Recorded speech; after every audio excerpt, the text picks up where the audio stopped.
So இந்த family free ஸ்டார்ஸ்க்கு வந்து start ஆகிடுச்சு. அண்ட் அதில் ஒரு முக்கியமான ட்விஸ்ட் வைக்கிறாங்க. அதாவது சும்மாவே ஃபேமிலியெல்லாம் உள்ளே வரப்போ வந்து பயங்கரமாக வந்து பிக் பாஸ் வந்து கொஞ்சம் வந்து அந்த கதறி விடுறதெல்லாம் வந்து காட்டுவாங்க இல்லையா. ஆனால் அந்த கதறல் வந்து சும்மா அது வந்து உள்ளே வரப்போ இவங்க அழுகிறது கட்டிப்பிடிக்கிறது மட்டும் பத்தாது. அதில் நான் கொஞ்சம் சேடிசம் பண்ணுறேன்.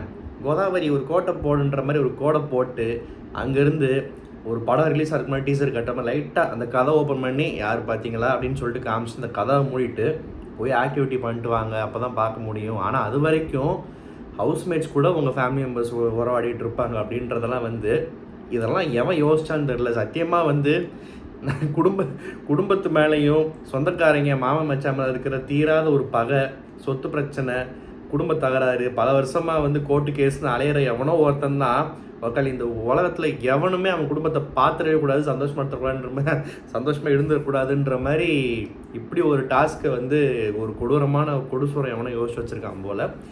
ஆனால் இதில் ஒரு ஒரு ஒரு சுவாரஸ்யம்னு சொல்ல முடியாது.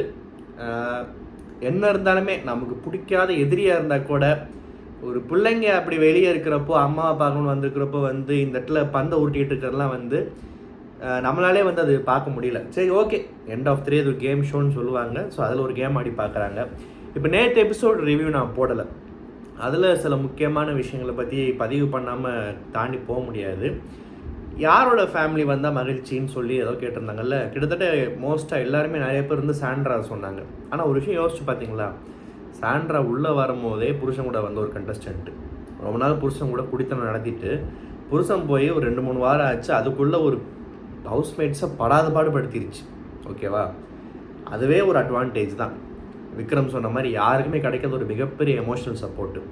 ஆனால் ஃப்ரீ ஸ்டார்ஸ்கில் அஃப்கோர்ஸ் வரதான் போகிறாரு. ஆனால் இந்த அம்மா வீட்டுக்குள்ளே ஆடின ஆட்டம், சிந்தனை கண்ணீர், அது ஜென்யூனாக இருந்தால் பரவாயில்ல. மற்றவங்கள கொடுமைப்படுத்தி வெளியே படுத்து உண்ணாவிரதம் பண்ணி என்னென்னமோ பண்ணிச்சுல. கொடுமைப்படுத்தியுமே வந்து ஒரு சாஃப்ட் கார்னரு. ஆனால் ஒரு நியாயமில்லாத ஒரு சாஃப்ட் கார்னர் நான் சொல்லுவேன். எல்லாருக்கும் குடும்பம் இருக்குது. அதுவும் on top of all this Sandra புருஷன் கூட வந்தது, அந்த ஒரு எமோஷனல் சப்போர்ட் அனுபவிச்சது, அதெல்லாம் தாண்டி சாண்ட்ரா ஒரு வைல்ட் கார்டு கண்டஸ்டன்ட்டு.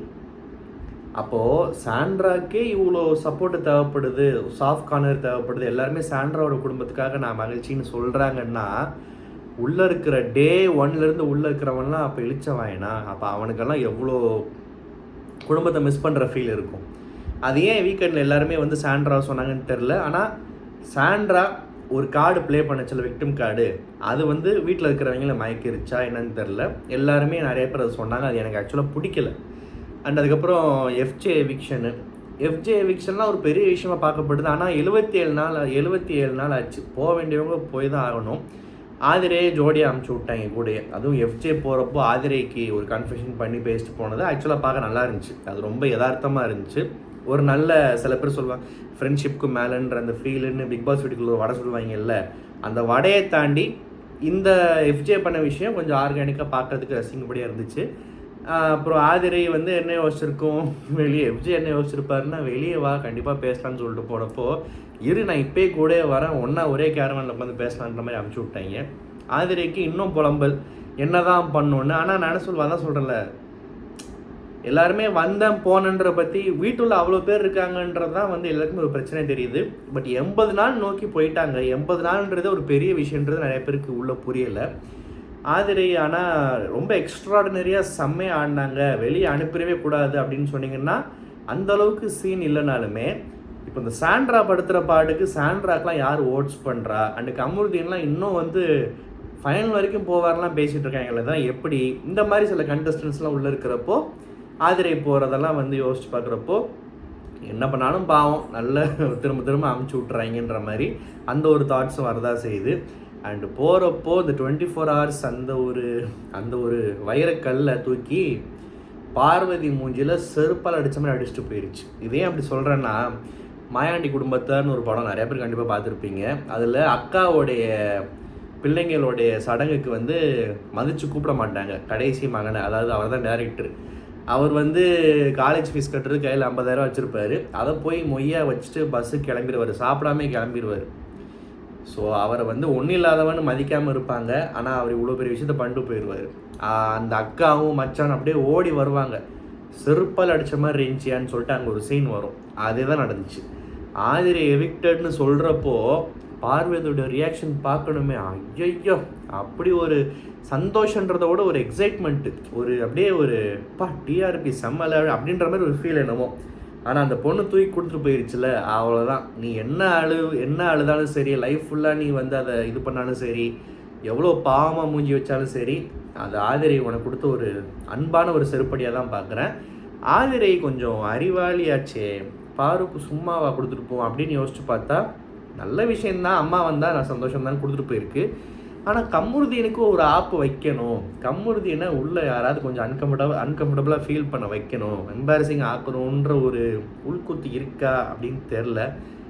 ஆதிரை இருந்தால் தப்பு இல்லை. பிகாஸ் கம்முறுதினால் தாக்கப்பட்ட, வீட்டுக்குள்ளே ஸ்ட்ரெஸ் அனுபவிச்ச இன்னொரு பெண் கண்டஸ்டன்ட் ஆதிரின்றது எந்த டவுட்டும் இல்லை. இதில் இன்டெரக்டாக கம்முக்கு ஒரு ஆப்போசிட்டு போன மாதிரி ஆங்கிள்லாம் நான் யோசிக்கிறேன். அப்படி இருக்க வாய்ப்பு இருக்கா, நீங்கள் நினைக்கிறீங்கன்ற கமெண்ட்டில் சொல்லுங்கள். அண்ட் இன்றைக்கி எபிசோடில் இந்த பார்வதி கம்முக்கு வந்து ஒரு 10 நிமிஷம் பிரேக்கப் ஆச்சு. அடுத்து ஒரு 10 நிமிஷம் திரும்ப சந்திச்சுக்கிட்டாங்க. அதில் அடுத்து கடைசி 10 நிமிஷம் கட்டி பிடிச்சிக்கிட்டாங்க. இதுதான். இதை தவிர இதை பற்றி பேசுகிறது ஒர்த்தே இல்லை. ஆனால் அந்த பேட் டச்ன்றதை வச்சு கம்மு விக்டிம் கார்டு ப்ளே பண்ணிட்டாரோன்னு எனக்கு தோணுது. ஏன்னா அது இன்றைக்கி எபிசோடில் நான் பார்த்த வரைக்கும் இந்த பேட் டச்சுன்ற டாப்பிக்கை உள்ளே கொண்டு வந்ததே கம்முறுதீன் தான். டைனிங் டேபிளில் அந்த பொண்ணு எக்ஸ்ப்ளனேஷன் கொடுக்குறப்போ அன்னைக்கு இருந்து ஃபீல் அப்படி சொல்லிட்டேன்டா. ஆனால் அடுத்து ஏதோ பேச வருது. அதுக்கு முன்னாடி எந்திரிச்சு சேரை உதச்சி அந்த பழைய நான் ஒரு பெரிய ஆக்ஷன் ஹீரோன்றதை வீட்டுக்குள்ளே காமிச்சிட்டு இருந்தார்ல, அந்த ஒரு கம்மு வெளியே வந்துட்டாப்புல. அதவே போய் எல்லாட்டையும் சொல்லிட்டுருக்கான். சாண்ட்ராட்ட சொல்கிறான், அரோராட்ட சொல்கிறாரு. இங்கே வந்து கம்மு தான் வந்து ஒரு கேவலமான வேலையை பார்த்த மாதிரி எனக்கு தோணுச்சு. இப்போ பார்வதி சொன்னது, பார்வதி திரும்ப சேர்ந்தது, பார்வதி வந்து அதெல்லாம் அது ஒரு வேறு டிபார்ட்மெண்ட், அது ஒரு கேவலமான வேலை தான். இன்றைக்கி அதை திடீர்னு சீனுக்குள்ளே கொண்டு வந்து திரும்ப அதை ஸ்ட்ரெஸ் பண்ணி அந்த வார்த்தையை வச்சு ஒரு நம்ம ஊரில் இருக்காங்கல்ல, அதாவது நேர்கொண்ட பார்வை படத்துக்கு போயிருப்பாங்க, தலை அஜித் நடிச்சிருப்பார் அதில். ஆனால் அஜித் என்ன சொல்ல வராரோ அது இந்த கூமுட்டைங்க மண்டைக்கு ஏறாது. அதுக்கு பதிலாக என்ன பண்ணுவாங்க, ரங்கராஜ் பாண்டே பேசுறதுக்கெல்லாம் விசிலில் கைத்தட்டி விசில் அடிச்சுக்கிட்டு இருந்தாங்க. ஸோ அஜித் ரசிகர்கள் சில பேர் அந்த ஒரு அறிவில் இருக்கிறப்போ கமருதீன் என்ன யோசிச்சிருப்பாருன்னா, இந்த மாதிரி சில கூட்டம் இப்போது அஜித் ரசிகர்கள்னு சொல்லிட்டேன், ஏன்னா தியேட்டரில் நடந்தது அது. எனி மைண்ட் செட் உள்ள இப்படி ஒரு ஆண் இந்த மாதிரி ஒரு கூமூட்டை கூட்டத்துக்கு இந்த விஷயத்தை வச்சு ஒரு கேம் ப்ளே பண்ணால் ஆண் பெண் நம்மளை மாதிரி ஒரு ஆளுக்கு தான் சப்போர்ட் பண்ணுவாங்க. பார்வதி அடிப்பாங்க, நீ அவ்வளோ பெரிய உலகாளிகை இல்லை, ஐஸ்வர்யா ராய் இல்லை, இப்படியெல்லாம் வந்து சொல்லிட்டா கண்டிப்பாக ஒரு ஆம்பளைக்கு தான் நம்ம ஊருக்காரங்க சப்போர்ட் பண்ணுவாங்கன்னு அவர் நினச்சிட்டாருன்னு நினைக்கிறேன். பட் ஆனால் சில கொஞ்சம் யோசிக்கிற ஆம்பளைங்களும் இருக்காங்க நம்ம ஊரில் அப்படின்றதுக்கு அம்முக்கு புரியலை. பிகாஸ் அவர் அது இல்லாத ஒரு ஆண் அப்படின்னு தான் நான் நினைக்கிறேன். அதனால் அதை வச்சு ரொம்ப ஒரு ட்ரை பண்ணார். லாஸ்ட்டில் அதாவது பார்வதி ஒரு மாதிரி தூங்கு மூஞ்சியா, கருவலையெல்லாம் கண்ணெல்லாம் வீங்கி போய் ஒரு டல்லாக இருந்தப்போ வந்து அவருக்கு பார்க்க கோவம் வந்திருக்கு. அப்புறம் மேக்கப்லாம் போட்டு வந்து லிப்ஸ்டிக்லாம் போட்டு வந்து செயின்லாம் போட்டு கொஞ்சம் க்யூட்டாக பார்வதி வந்து வேறு மெரூன் கலர் டாப்லாம் போட்டு வந்து உட்காந்து டே என்னடா அப்படின்னு பேசினோடனே அவருக்கு வந்து ஹார்மோனல் சேஞ்சஸ் நடந்து கருணை வந்துருச்சு. ஓகே பரவாயில்ல பாரு, இட்ஸ் ஓகேன்னு சொல்லிட்டு ஹக் பண்ணி 2 பேரும் சமாதானம் ஆகிட்டாங்க. அதாவது உலகத்தில் எல்லாத்தையும் எமோஷ்னலாக பார்க்காம சில விஷயங்களை சயின்டிஃபிக்காக யோசித்தாலே வந்து பல பிரச்சனைகளுக்கு வந்து நம்ம ஏன் இப்படி ரியாக்ட் பண்ணோம், நம்ம ஏன் இப்படி இருந்தோன்ற தீர்வு கிடச்சிருக்கும். இது வந்து இன்றைக்கி எனக்கு தோணுச்சு அந்த இடத்துல வந்து இதெல்லாம் சின்ன சின்ன டிஃப்ரென்ஸ் மேக் பண்ணும் போல் அப்படின்றது. அதுக்கப்புறம் அவர் கோவப்பட்டது நியாயம்தான், ஆனால் கோவப்பட்ட டைமும் இத்தனை நாள் கழித்து இன்றைக்கி அதை பெருசாக எடுத்து அந்த பொண்ணு பேசிட்டு இருக்கும்போது அந்த ஒரு பாயிண்ட்டை தூக்கிட்டு எடுத்துகிட்டு போய் எல்லாட்டையும் சொல்லி பேட் டச்சுன்றதை வச்சு தன்னைத்தானே விளம்பரப்படுத்திக்கிட்டு அந்த ஒரு ஜோனுக்குள்ளே கொண்டு போனதே கம்முறுதியான நான் நினைக்கிறேன். நான் ஏதாவது லைவில் நடந்தது இல்லைப்பா இப்படின்னு நினச்சி மிஸ் பண்ணிட்டேன், நான் என் மேலே தப்பாக இருந்தால் கண்டிப்பாக நான் வந்து அதை ஒத்துப்பேன். கமெண்ட்டில் சொல்லுங்கள், நான் அடுத்த இதில் கிளாரிஃபை கூட பண்ணிக்கிறேன் நான் தேவைப்பட்டா. அப்புறம் அரோராக்கெல்லாம் எந்த ஆங்கிளில் வந்து என் கூட நீ இருந்த வரைக்கும் ஜென்டில்மேன்ற வார்த்தையை கம்முறுதிக்கு பயன்படுத்துறதுக்கெல்லாம் வந்து நிறைய யோசிக்கணும். பாவம் அரோராக்கு புரியலை. அப்புறம் சாண்ட்ராவோட பொண்டாட்டியோட ஃபேமிலி உள்ளே வந்தாங்க. அழகான 2 குழந்தைகள், ட்வின்ஸு, ரொம்ப க்யூட்டாக இருந்தாங்க. நல்லா இருந்துச்சு வீடு. பிக் பாஸ் வீட்டில் கிட்ஸ் வந்தாலே வந்து கல்லும் பஞ்சா கரையுமா, கல்லும் கரையும், ஓகே அது என்னவா கரைஞ்சா என்ன, நானும் கரைஞ்சிட்டேன். நல்லா இருந்துச்சு பார்க்குறதுக்கு. All good.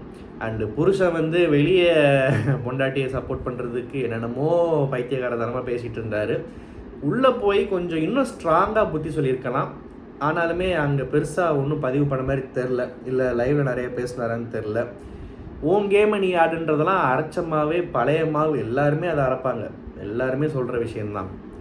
நீ என்னென்ன தப்பு பண்ணியிருக்க, தேவையில்லாமல் கனியை நீ அக்யூஸ் பண்ணியிருக்க, நீ அதை அன்னைக்கே முடிச்சிருக்கலாம், தப்பு சான்றான்னு சொல்கிறதுக்கு என்ன வலிக்குது? அதையும் வந்து என்னை சொல்ல வச்சிட்டாங்களே சாரின்ற மாதிரி தான் கடைசி அந்த கான்வர்சேஷனே முடிஞ்சிச்சு. ஸோ இதெல்லாம் வந்து தேடுற மாதிரி தெரில, நல்ல அட்வைஸான்னு தெரில. அண்டு கிட்ஸ் எல்லாம் விளாண்டாங்க. கடைசியில் அவங்க அழுதப்போ ரொம்ப கஷ்டமாக இருந்துச்சு. என்ன இருந்தாலுமே வந்து நம்ம சொல்லலாம் பிக் பாஸ் பெரிய வாய்ப்பு அப்படிலாம், பட் அவங்களுக்கு அது அம்மா தானே, அவங்களுக்கு புரியாதுல்ல. ஸோ பிக் பாஸ் வந்து ரொம்ப கஷ்டப்பட்டு 5 மினிட்ஸ் கொடுத்தாரு. கண்டிப்பாக 5 மினிட்ஸ்னு சொல்லியிருப்பார், 10 மினிட்ஸ் தான் கொடுத்துருப்பாருன்னு நினைக்கிறேன். பிக் பாஸும் நல்ல மனுஷன் இல்லையா, அதனால். அண்ட் அதுக்கப்புறம் வந்து திவ்யா வந்து இந்த குடும்பத்துக்கு நடுவில், இந்த குடும்பத்துக்கு நல்லது நினச்சி சின்ன பின்னமாயி ஒரு அப்பாவியாக இருக்கிற ஒரு மிகப்பெரிய ஒரு பாவப்பட்ட ஜீவன் யாருன்னா திவ்யா தான். அது சாண்ட்ரா கொடுக்குற சப்போர்ட்டாக இருக்கட்டும், வெளியே பிரஜின் பேசுகிறது தெரியாமல் பிரஜினை வரவேற்றதாக இருக்கட்டும், கிட்ஸ் கூட விளாட்றதா இருக்கட்டும், அந்த பிள்ளை பாவம் சின்ன பொண்ணு கூட வந்து அம்மா கூட சண்டை போடுறீங்கன்னு சொல்லுது. நானும் இத்தனை வாட்டி பிக் பாஸ் பார்க்குறேன், நானும் டெய்லி பல் வளர்க்குறேன், குளிக்கிறேன், நீங்களும் அதை பண்ணுறீங்க. திவ்யா தேவையில்லாமல் சாண்ட்ராவை போய் வம்புகளுக்கு சண்டை போட்டது என்னைக்குன்னு எனக்கு தெரில. அன்னைக்கு உட்காராமல் போனாங்கல்ல, அன்றைக்கி அம்மா கற்றுனது அந்த குழந்தைங்களுக்கு புரிஞ்சிருக்காது. ஆனால் திவ்யா சண்டை போட்டுச்சுன்னு தப்பாக புரிஞ்சுக்கிட்டு இருக்காங்க. வாட்டெவர். இப்போது திவ்யாவை ஏன் சொல்ல வந்தேன்னா, இப்படி இருக்கிற திவ்யா அந்த குழந்தைங்களை சமாதானப்படுத்துறன்ற பேரில் அம்மா 5 நாளில் வந்துடுவாங்கன்னு வேறு சொல்லி விடுது. இதை எப்படி எடுத்துக்கிறது? திவ்யாக்குள்ளே சாண்ட்ரா வெளியேற்றோன்ற வெறி இருக்குது, அம்மா 5 நாள் எவிக்ட் ஆயிடுவாங்கன்றதை சொல்கிறா பார்த்தியா அப்படின்னு சில பேர் என்ன அப்படித்தான் அவங்க யோசிப்பாங்க. அப்படியே எடுத்துக்கலாம். இல்லை பாவம் குழந்தைங்க இப்படி சொன்னால் வந்துடுவாங்க, நடந்தாலும் நடக்கலாம் அப்படின்ற நல்லெண்ணத்துலேயும் சொல்லியிருக்கலாம். இது என்னவாக இருந்தாலுமே வந்து இது ஒரு மாதிரி நான் பார்த்த இதில் எனக்கு நோட் பண்ணி சொல்லணும்னு தோணுச்சு. ஓகே, இந்த ரிவ்யூ உங்களுக்கு பிடிச்சிருந்தா மறக்காம சேனலை சப்ஸ்கிரைப் பண்ணுங்கள். நன்றி, வணக்கம்.